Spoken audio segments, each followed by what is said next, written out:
बिस्मिल्लाहिर्रहमानिर्रहीम। अस्सलाम वालेकुम। इंसाफ न्यूज़ एजेंसी के न्यूज़ रूम में खुश आमदीद। आज की ब्रेकिंग न्यूज़ पर एक नज़र। अस्सलाम वालेकुम।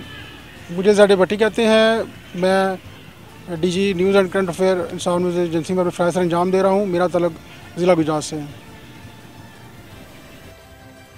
गुजरात थाना सिविल लाइन पुलिस की बरवक्त कार्रवाई। जंजीरों में जकड़ी खातून को बाहिफाजत बाजियाब करवा लिया।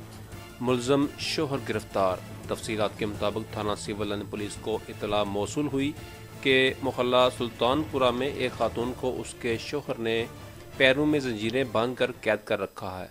इतला मौसूल होने पर एसएचओ थाना civil line SI Imran Farooq Sohi ने अपनी टीम के हमरा फौरी कार्रवाई करते हुए मोहल्ला सुल्तानपुरा में छापा मारा तो वहां जंजीरों में जकड़ी एक भूखी प्यासी खातून मिली, जिस पर एसएचओ थाना सिविल लाइन ने इसे पहले खाना फराहम किया। बाद अज़ां वेल्डर की मदद से खातून के पाँव में लगी बेड़ियां काट कर इसे आज़ाद करवाया, जबकि जंजीरों में जकड़ने वाले मुलजम मजहर इकबाल व नज़र मोहम्मद सकना मोहल्ला सुल्तानपुरा को भी गिरफ्तार कर लिया।